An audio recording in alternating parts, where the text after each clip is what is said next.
Dear students, इस video के अंदर हम लोग प्रोजेक्टाइल और इंक्लाइन प्लेन के सेक्शन में एक अच्छी प्रॉब्लम डिस्कस करने जा रहे हैं। तो चलिए हम इस प्रॉब्लम को समझ लेते हैं। इस प्रॉब्लम में हमको दिया हुआ है कि एक इंक्लाइन प्लेन है हमारे पास में, जिसका एंगल ऑफ इंक्लिनेशन है 30 डिग्री।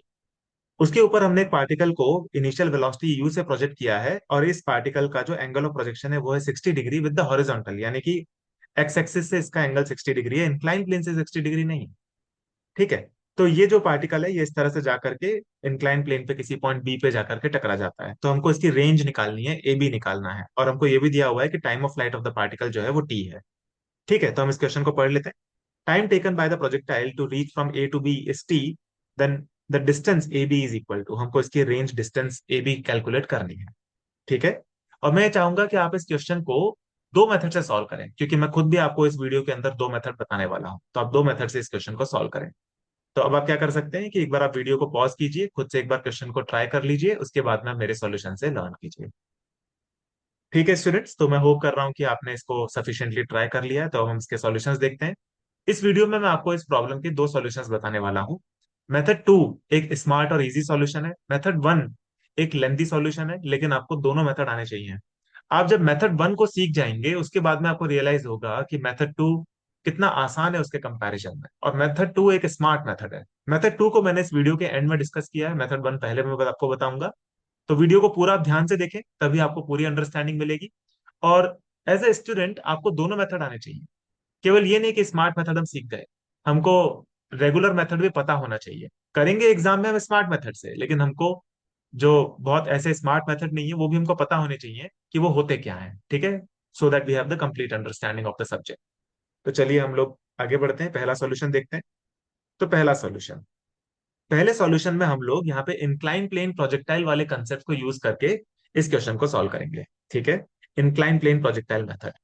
तो हमको पता है इंक्लाइन प्लेन प्रोजेक्टाइल के अंदर क्या होता है। हम लोग इंक्लाइन प्लेन के अलोंग एक्स एक्सिस मान लेते हैं, इंक्लाइन प्लेन के परपेंडिकुलर वाई एक्सिस मान लेते हैं, और जी नीचे की तरफ लग रहा होगा, जी के कंपोनेंट्स हम कर लेते हैं। ये आ जाएगा जी कॉस 30, और इंक्लाइन प्लेन के अलोंग वाला कंपोनेंट जी का जो होगा वो आ जाएगा जी साइन 30। ठीक है, और एंगल ऑफ प्रोजेक्शन जो होगा विद द इंक्लाइन प्लेन वो आ जाएगा 30 डिग्री, क्योंकि 60 - 30 इज 30। ठीक है। अब हमको पता है कि इंक्लाइन प्लेन के अलोंग अगर अपन देखें, यानी कि वाई एक्सिस के अलोंग अगर अपन देखें, तो वाई एक्सिस के अलोंग पार्टिकल का डिस्प्लेसमेंट कितना होगा। ये जो नई एक्स और वाई एक्सिस है इनके अलोंग अगर अपन देखें, तो वाई एक्सिस के अलोंग पार्टिकल का नेट डिस्प्लेसमेंट कितना होगा, 0।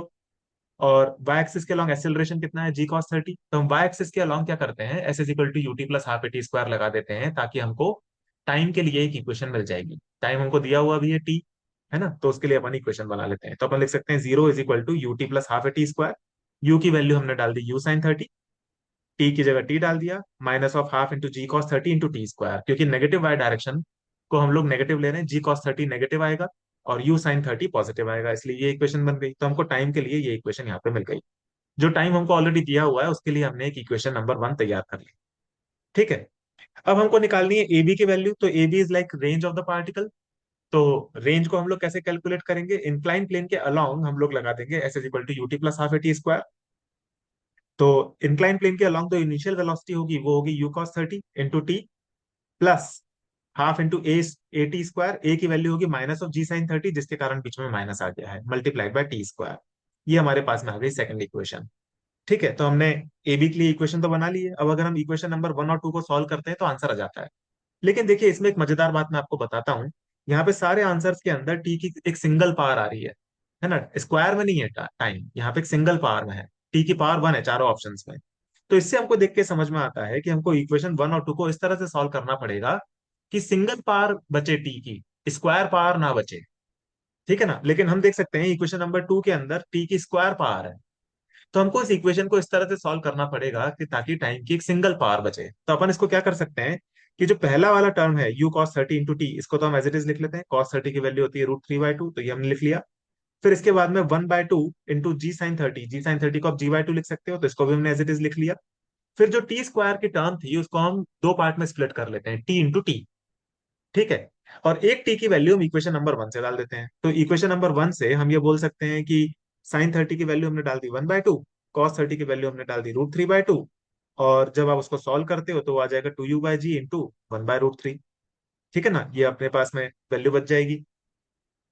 तो ये हमने एक टाइम की वैल्यू डाल दी। ये हमने क्यों किया? क्योंकि हमको एक टाइम बचाना था, ताकि पहली टर्म और दूसरी टर्म से टाइम कॉमन निकल के आ जाए और यू भी कॉमन निकल के आ जाए, जैसा यहाँ पे हम देख सकते हैं। तो हम आंसर को क्योंकि कंस्ट्रक्ट करना चाहते थे, इसलिए हमने हमने अपनी कैलकुलेशन को उसी हिसाब से अलाइन कर लिया। ठीक है। और बाकी जो ब्रैकेट में बचा है, जब आप इसको सॉल्व करते हो तो आपके पास में सिंपली आंसर आ जाता है, यूटी इंटू 1/√3। है कि नहीं? तो ये हमारे पास में रिजल्ट तैयार हो गया। ठीक है। तो इस तरह से स्मार्ट मेथड से हमने कैलकुलेशन किया और हमारा आंसर आ गया। तो ये तो था इंक्लाइन प्लेन प्रोजेक्टाइल के कंसेप्ट को यूज करके सॉल्यूशन, और ये था सॉल्यूशन नंबर 1। मैं होप कर रहा हूं आपको ये मेथड 1 क्लियर हो गया होगा, सॉल्यूशन 1। ठीक है। अब हम इसका एक स्मार्ट सॉल्यूशन देखते हैं, जो कि है मेथड 2। बहुत मजेदार सॉल्यूशन है। ये है स्मार्ट सॉल्यूशन। तो देखो, इस स्मार्ट सॉल्यूशन में मेथड 2 जिसको मैं कह रहा हूं, इसके अंदर हम क्या कर सकते हैं कि ग्राउंड टू ग्राउंड प्रोजेक्टाइल के कंसेप्ट को यूज करके हम इस क्वेश्चन को सॉल्व कर सकते हैं, without going into concepts of incline plane projectile. वो कैसे होगा?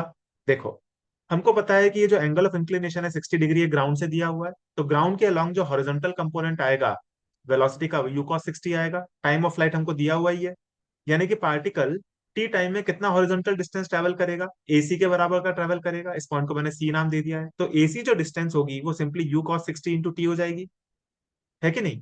अब अगर आप इस ट्रायंगल को कंसिडर करो ए बी सी, तो आप बोल सकते हो कि अगर आपके पास में एसी अवेलेबल है, तो ए बी की वैल्यू क्या हो जाएगी? A B will be simply AC upon cos 30। Trigonometry से आप ये बोल सकते हो। अब ए बी की वैल्यू फिर क्या हो जाएगी? आप यहाँ पे इक्वेशन नंबर 1 और 2 को कंबाइन कर दो, तो आपको ए बी की वैल्यू मिल जाएगी। ए बी तो चाहिए था हमको। तो यहाँ पे एसी की वैल्यू तो सिंपल हम इक्वेशन नंबर 1 से बोल सकते हैं, u/2 इंटू टी हो गई, मल्टीप्लाइड बाय cos 30। 1/cos 30 था, तो वो 2/√3 बन गया। इसको आप सॉल्व करते हो तो आ जाता है ut/√3। ठीक है। तो ये हमारे पास में एबी की वैल्यू आ गई। तो देखो, ग्राउंड टू ग्राउंड प्रोजेक्टाइल के कंसेप्ट को हमने यहाँ पे यूज किया, और क्वेश्चन कितनी आसानी से सॉल्व हो गया। ऐसा इसलिए हो पाया क्योंकि यहाँ पे टाइम ऑफ फ्लाइट दिया हुआ था हमको। टाइम ऑफ फ्लाइट अगर नहीं दिया होता तो फिर शायद ये सॉल्यूशन काम नहीं करता, या फिर ये सॉल्यूशन भी शायद डिफिकल्ट हो जाता। ठीक है। क्योंकि टाइम ऑफ फ्लाइट अवेलेबल था, इसलिए सेकंड मेथड इस पर्टिकुलर क्वेश्चन में इजी पड़ रहा है।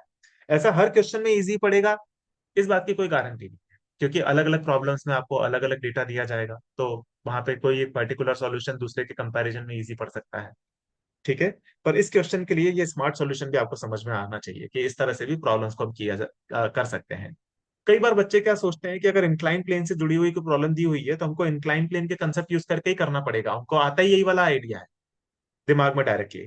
तो अगर ऐसा हो जाए तो आपको इस वाले मेथड से भी सॉल्व करना आना चाहिए। मान लीजिए ये क्वेश्चन एग्जाम में आ गया, और फिर आपको डायरेक्टली ये ग्राउंड टू ग्राउंड प्रोजेक्टाइल वाला मेथड आपको दिमाग में नहीं आया, क्योंकि ये स्मार्ट मेथड है, हो सकता है ना आए, और आपको ऐसा देख के लगा कि तो इंक्लाइन प्लेन के कंसेप्ट से होगा, तो उस मेथड से भी आपको सॉल्व करना आना चाहिए। इसीलिए मैं ये मानता हूं कि जितने भी मेथड्स पॉसिबल हैं एक क्वेश्चन को सॉल्व करने के, आपको सब आने चाहिए। फिर आपको ये समझ में आना चाहिए कि उनमें से बेस्ट मेथड कौन सा है, तो आप उस बेस्ट मेथड को एग्जाम में यूज कर पाओ। ठीक है।